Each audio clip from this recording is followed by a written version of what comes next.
Bonjour à tous et bienvenue sur une vidéo un peu spéciale où je vais vous montrer 7 jeux pour apprendre à tirer les cartes. Sur les 7 jeux, il y a 3 tarots, 4 oracles. Et avant de commencer, je voulais vous dire que je venais de créer une page Facebook Éveille ta vie, donc rejoins-moi si ça t'intéresse. On va commencer par les oracles et je ferai les 3 tarots après. En oracle, mon tout premier oracle que j'ai acheté il y a fort longtemps, c'est le Libération énergétique de Isabelle Serre. Alors pour moi, c'est un oracle hyper intéressant pour commencer à tirer les cartes parce qu'en fait, il y a les bases du vocabulaire, de l'énergétique. Donc il y a par exemple tout ce qui est équilibre yin-yang, le passé. Il y a les 5 blessures, donc injustice, trahison, abandon. Il y a les 7 chakras, encore une blessure de l'âme, tout ce qui est souffrance émotionnelle, renouveau énergétique, lignée karmique. Il y a plein de choses hyper intéressantes dans cet oracle pour débuter. Donc moi, comment j'ai commencé au tout début, parce que c'était le tout début, et quand on commence à tirer les cartes, on a forcément le syndrome de l'imposteur en se disant « j'ai tiré une carte, mais je sais pas si c'est la bonne, je sais pas ce que ça veut dire, je sais pas pourquoi ». Donc moi, ce que je faisais, c'est que j'avais mélangé toutes les cartes, et une fois par jour, je tirais la carte, et ensuite j'allais voir dans le petit livret qui accompagne qu'est-ce que cette carte voulait dire, pourquoi, comment, et j'apprenais du coup le vocabulaire par cœur, les symboliques, les correspondances, enfin bref, tout ce qu'il y a à savoir, grâce au petit livret qui accompagne cet oracle-là. Donc celui-là, il est vraiment top pour commencer à travailler sur soi, et je pense que quand on tire les cartes, il vaut mieux toujours commencer à nettoyer, purifier ses propres énergies, ses propres blessures, ses propres comportements, avant de vouloir aller commencer à tirer les cartes pour les autres, alors que soi-même, on ne sait pas ce que ça veut dire, on ne sait pas ce que ça veut dire guérir. C'est toujours plus intéressant quand on explique et quand on tire les cartes à quelqu'un de quelque chose qu'on nous-mêmes, nous avons déjà traversé. Donc déjà, ça c'est pour soi, et donc ça va faire 5 ans, et je l'utilise encore régulièrement, en fait, je le tire régulièrement pour revenir aux bases, revenir à mon énergétique, mes vibrations à moi et mes guérisons à moi. Donc hyper intéressant pour celui-ci.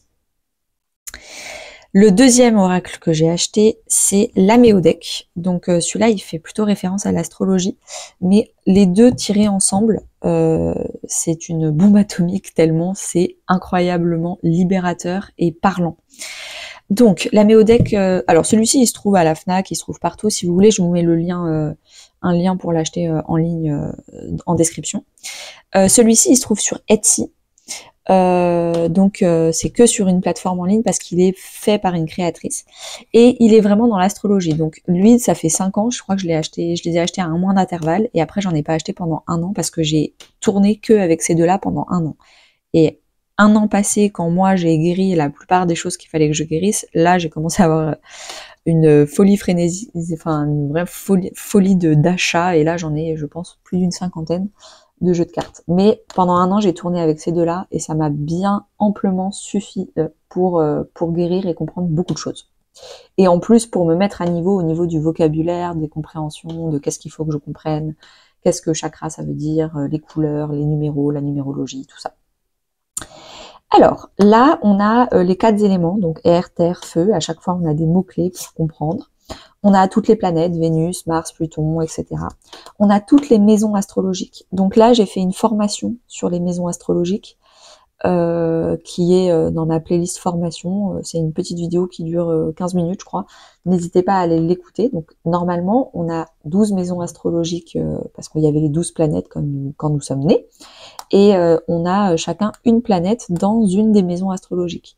Donc par exemple, moi je sais que si j'ai des problèmes de carrière, je vais plutôt aller voir dans ma maison 10, et ma maison 10 est représentée par le cancer, alors que moi personnellement je suis bélier. Donc voilà, donc si là par exemple dans mon tirage je tire maison 2, bon alors déjà je vais aller voir quel est le signe astrologique qui gouverne ma maison 2, je sais que c'est Scorpion, et ça veut dire que j'ai un problème dans ma maison 2, c'est ma valeur, mon estime de moi, ma capacité à gérer mes finances, donc je sais que c'est ça dont le tirage est en train de parler, et si je tire maison 2 et Habitude de vie nocive, bah peut-être que je dépense trop d'argent, peut-être que je suis trop stressée et que je donne trop de valeur à l'importance, à ce que les autres disent de moi, alors que moi, ma valeur, c'est important. Il y a trop de hauts et de bas, je change trop d'avis, je suis pas assez ancrée, je suis trop influençable. Voilà une combinaison de choses que je peux dire quand je tire maison 2 et habitude de vie nocive. Donc là, c'était totalement au pif. Si ça vous a parlé, tant mieux. Donc voilà, il y a les maisons, il y a aussi les signes astrologiques, il y a les planètes, ça j'ai dit, nœud sud, nœud nord. Vraiment, il y a plein de choses intéressantes. Il y a les états fixes, mutables, etc. Donc voilà, donc j'ai fait aucune formation en astrologie, mais franchement, je commence à avoir un petit niveau rien qu'en tirant les cartes avec celui-là. Ce jeu de cartes-là, c'est avec celui-là que je tire les 12 vidéos spéciales qui arrivent au début, moitié du mois, qui s'appellent Parcours d'éveil. C'est des vidéos de 6 minutes qui permettent de débloquer un gros truc à débloquer dans son mois, en fait. Et parce que c'est celui qui est le plus parlant, je trouve. Un autre oracle que j'ai acheté assez rapidement, donc je pense que c'était la deuxième année où j'ai tiré les cartes, c'est le 77. Celui-ci aussi, il se trouve sur Etsy, il se trouve pas dans les grandes enseignes, pas comme celui-ci et celui-ci. Sur Etsy, ça s'appelle le 77. Donc là, c'est que des chiffres, enfin il y a des chiffres avec des dessins. Donc c'est hyper intuitif. Il y a un petit carnet qui explique que la carte 70, c'est la surprise, le fait de se faire surprendre et de lâcher prise un peu sur le contrôle. Là, c'est le fait de couper des liens ou des dynamiques ou des comportements toxiques. Là, c'est tout ce qui est communication, conversation, parole, mots. Et en fait, je trouve ça vraiment génial de tirer les cartes avec lui parce que on lâche le mental, on lâche l'intellect, le rationnel, il faut des mots, non, en fait, c'est vraiment un support graphique qui nous permet d'exprimer, de ressentir des émotions. Donc c'est beaucoup plus intuitif. Mais pour commencer à lâcher le mental, le contrôle, je trouve que c'est un super oracle. Par exemple, je peux vous tirer une carte au pif comme ça. Aujourd'hui, il faut que vous fassiez attention à le savoir et la connaissance avec la chance. Aujourd'hui, le conseil, c'est la chance va se trouver dans la connaissance, l'apprentissage. Donc déjà, cette vidéo, allez voir ma playlist formation. J'ai fait plein de formations, pas que sur les 12 maisons astrologiques. J'ai aussi un coaching YouTube à 2 € par mois, donc là où il y a encore plus de vidéos coaching. Donc vraiment, votre chance dans votre vie, ça va être d'apprendre sur vous-même, avec des oracles centrés sur vous-même et pas forcément des oracles sur le sentimental, le couple, etc. Non, centrez-vous sur vous-même et puis le couple viendra après. La chance financière aussi, ça va être de vous éduquer financièrement, de comprendre plus de choses. Donc voilà le type de message que je peux tirer avec le 77. Donc très sympa aussi pour commencer. Et le dernier oracle que je conseille pour commencer, c'est oracle de lumière. Donc là, c'est pas un peu comme le violet, le libération énergétique. On a des symboliques basiques du genre le masculin sacré, le féminin sacré, le sacrifice, le pardon, la foi. Donc c'est des mots-clés hyper forts que vous allez réutiliser tout le reste de votre vie avec ces deux-là. C'est juste qu'ils sont différents, c'est des mots-clés différents, mais vraiment complémentaires. En tirant les deux aussi, je pense que ça peut être très sympathique avec des beaux tirages. Ce que j'adore avec celui-ci, donc c'est déjà que c'est centré sur soi, l'union entre le masculin sacré, le féminin sacré en soi, mais surtout, c'est le livret. En fait, le livret, il est vraiment bien fait parce qu'à chaque fois, donc là, la mort intérieure. Donc la mort intérieure, c'est le scorpion. C'est donc à chaque fois, il y a un texte d'explication, le message de l'oracle. On vous donne un petit rituel à faire à la maison. Installez-vous confortablement, respirez et apaisez votre esprit. Prenez une feuille et coupez-la en 10 petits papiers. Enfin, à chaque fois, il y a un petit rituel et un mantra à dire à haute voix.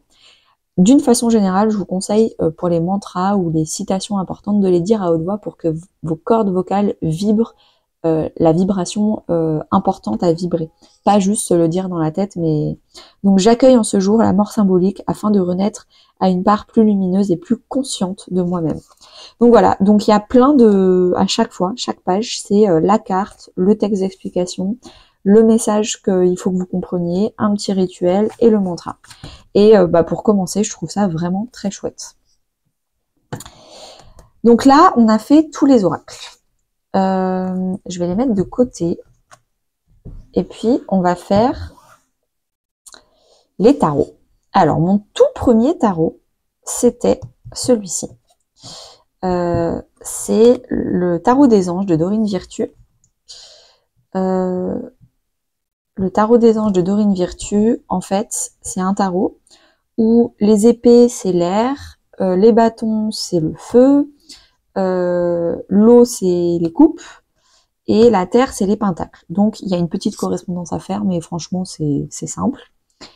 Et ce que j'adore, c'est qu'en fait, il y a des mots-clés, et il y a une petite explication de la carte. Donc, quand on commence le tarot, c'est toujours hyper intéressant d'avoir des mots-clés pour apprendre qu'en fait, la reine d'épée, ça veut dire être indépendante, expérimentée, prendre du recul, réaliste, les pieds sur terre, et prise de décision objective, se débarrasser de ce qui ne vous sert plus. Ça peut être couper des choses inintéressantes, percevoir le côté humoristique d'une situation parce qu'on sait prendre du recul et qu'on a de l'autodérision. Enfin bref, il y a plein de choses intéressantes quand on veut apprendre le tarot, et moi j'ai appris le tarot grâce à celui-ci. Il faut savoir que dans le tarot, il y a deux grandes familles. Donc il y a la famille francophone avec le tarot de Marseille, et les tarots anglophones avec les tarots Rider-Waite. Donc les Rider-Waite, c'est celui-ci. À chaque fois que vous voyez Rider-Waite, ça veut dire que c'est la version anglophone. Moi, je préfère la version anglophone Rider-Waite. Pourquoi? Parce que vous avez, en fait, chaque carte est illustrée. Alors que dans la version du tarot de Marseille, les arcanes, les 22 arcanes majeures sont illustrées. Donc vous voyez, là, il y a des figures, il y a des choses qui se passent. Alors que toutes les autres arcanes mineures, donc les 4 familles, coupe, bâton, etc., c'est par exemple 5 de bâtons. Vous voyez 5 bâtons sur la carte. Il n'y a pas d'illustration particulière. Donc certaines personnes préfèrent le tarot de Marseille parce que justement, comme il n'y a pas d'illustration, on n'est pas orienté, influencé, et c'est vraiment, il faut plonger à l'intérieur de notre cœur, de notre âme, pour ressentir le message à ressentir. Alors que pour le tarot Rider-Waite, du coup à chaque fois vous avez des messages qui sont intéressants. Pour le tarot des anges, je trouve que les illustrations sont pas... Moi, elles me parlent pas du tout, en fait. Ça m'intéresse pas du tout, les anges, tout ça. Ça me parle pas. Je trouve pas les graphismes particulièrement attrayants, selon moi. Mais c'est très personnel, en fait. Et donc, du coup, moi, j'ai vraiment appris grâce aux mots-clés. Et je trouve que les mots-clés sont particulièrement bien choisis par rapport à d'autres tarots. Un autre Rider-Waite, donc c'est le Radiant Rider-Waite. Celui-ci, je l'utilise tout le temps. En plus, il est en format pocket, donc à chaque fois que je pars en voyage, je ne prends que lui. Il est dans une boîte métallique. Pareil, je vous mettrai le lien en description. Trop pratique. Voilà, trop bien pour moi. Et par exemple, on garde la première. Le 9 de bâton, c'est quoi? C'est la protection, c'est la résilience. On lâche rien, on se protège et on va droit au but. Vous voyez quelqu'un qui se protège à travers des bâtons. Il en garde un pour continuer à marcher et pour ne rien lâcher. Au pif, le 6 de coupe, c'est vraiment la carte de l'enfant intérieur, la carte de donner et de recevoir des coupes, donc des émotions équitablement. Donc si vous tirez cette carte dans une relation amicale, ça veut dire que vous êtes autant investis l'un que l'autre dans votre amitié. Ça peut être une relation d'âme sœur où ça fait très longtemps que vous vous connaissez, ou même si ça fait pas longtemps, vous avez l'impression que ça fait depuis que vous êtes enfant que vous vous connaissez. Le roi de Pentacle, vous voyez que c'est quelqu'un d'abondant, il est posé, il est généreux, il a beaucoup de vivre, de confiance, il a un château, donc beaucoup de biens matériels également. Il est dans la prospérité, il n'y a pas de guerre dans son pays, c'est vraiment la paix, la confiance. Donc voilà. Et en fait, le fait d'apprendre avec un Rider-Waite classique, ça aide beaucoup grâce au symbolique des messages. Donc voilà, ça c'est 2 tarots avec qui j'ai commencé. Si ça vous intéresse, mettez-moi en commentaire le fait que je peux vous faire une vidéo sur mes plus beaux tarots et mes plus beaux oracles. Donc d'autres oracles, d'autres tarots, pas avec ceux avec lesquels j'ai commencé, mais en tout cas mes préférés avec lesquels j'aime bien tirer. Si ça vous intéresse, n'hésitez pas à me le dire. Et ensuite, faire un tarot de Marseille classique. Donc moi j'utilise de façon régulière que les 22 arcanes majeures, parce que comme je vous l'ai dit, moi les arcanes mineures ne me parlent pas du tout, mais il y a des personnes, par exemple je sais que By Mathilda, sa chaîne, elle adore le tarot de Marseille, parce que justement c'est un support d'intuition infini, sans être influencé par des messages, des textes, etc. Par contre, moi je trouve que c'est essentiel, même si on est pro Rider-Waite, d'apprendre les arcanes majeures du tarot de Marseille, parce qu'il y a énormément de symbolique dans les couleurs, par exemple la maison Dieu, le fait que il y a des yeux de fantômes qui sont en train d'éclater. Enfin, il y a plein de symboliques cachées à apprendre dans le Rider-Waite qui sont hyper importants. Le fait que la papesse, on ne sait pas si elle est enceinte ou pas, c'est caché. Qu'est-ce que le livre symbolise, le pendu, le fait que les barreaux soient coupés, pourquoi, comment, pourquoi il y a une jambe et pas deux jambes, pourquoi il se cache les mains. Enfin, il y a plein de choses à apprendre de façon très traditionnelle dans un tarot de Marseille qu'il n'y a pas forcément dans le Rider-Waite. Et bien voilà, j'espère que cette vidéo vous aura plu. N'hésitez pas à me dire en commentaire par lequel vous êtes le plus intéressé à commencer à tirer les cartes. Moi, ça me fera une petite analyse, un petit sondage de savoir parmi moi tous mes jeux avec lesquels j'ai commencé, vous, lequel vous parle le plus. Et puis, n'hésitez pas à partager cette vidéo et la liker si tu as aimé. À bientôt!